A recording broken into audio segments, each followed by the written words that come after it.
बिस्मिल्लाहिर्रहमानिर्रहीम। Dear students, mathematics 9th class students, आज का हमारा टॉपिक है मल्टीप्लिकेशन ऑफ मैट्रिसेस। स्टूडेंट्स, हमने प्रीवियस एक्सरसाइज में multiplication of a matrix by a number जो है वो सीख लिया था। आज हमने मैट्रिक्स से मैट्रिक्स की मल्टीप्लिकेशन जो है वो स्टार्ट करनी है। तो सबसे पहले हमने रूल सीखना है कि टू मैट्रिसेस मल्टीप्लाई कब होते हैं, यानी हो भी सकते हैं या नहीं हो सकते। यानी आज हमने सबसे पहले rule of multiplication of matrices जो है वो सीखना है। तो हमारा क्वेश्चन है describe rule for multiplication of matrices, यानी हमने मल्टीप्लिकेशन ऑफ मैट्रिसेस का रूल जो है वो डिस्क्राइब करना है। तो स्टूडेंट्स, आंसर में आप हेडिंग हम देंगे कि मल्टीप्लिकेशन ऑफ मैट्रिसेस, यानी ये एज अ डेफिनेशन ये क्वेश्चन आ सकता है बोर्ड में।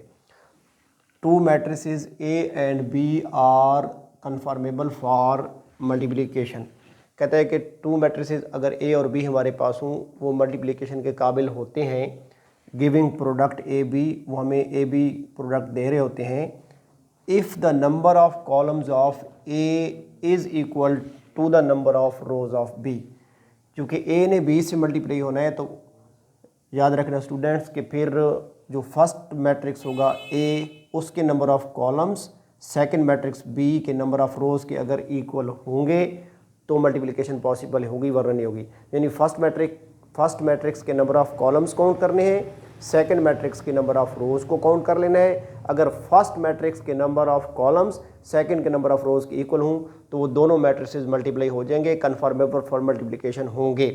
फॉर एग्जांपल, हम एक एग्जांपल ले लेते हैं कि हमारे पास लेट कर लेते हैं कि एक मैट्रिक्स जो है वो ए है, जिसकी एंट्रीज़ हैं 205 फर्स्ट रो की एंट्रीज़ हैं, 371 सेकंड रो की एंट्रीज़ हैं।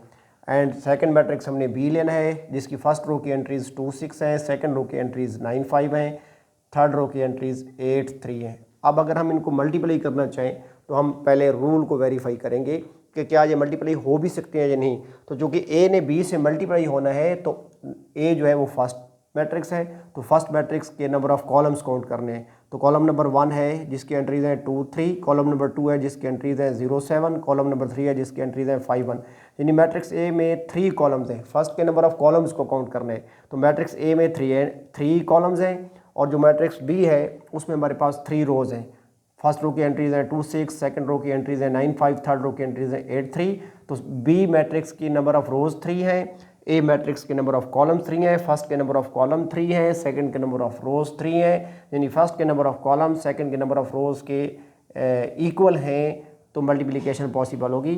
तो हम लिख देंगे कि here number of columns of A is equal to the number of rows of B, कि ए के नंबर ऑफ कॉलम्स जो है वो बी के नंबर ऑफ रोज के इक्वल हैं। So a and b matrices are conformable for multiplication.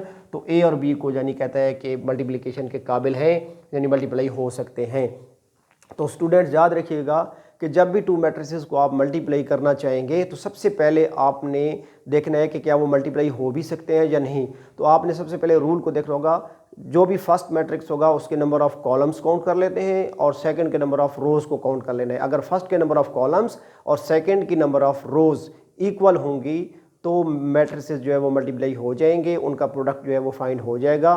तो student, आज का हमारा टॉपिक जो है वो कंप्लीट हो गया। डियर स्टूडेंट्स, दुआ में याद रखिएगा। खुदा हाफिज़।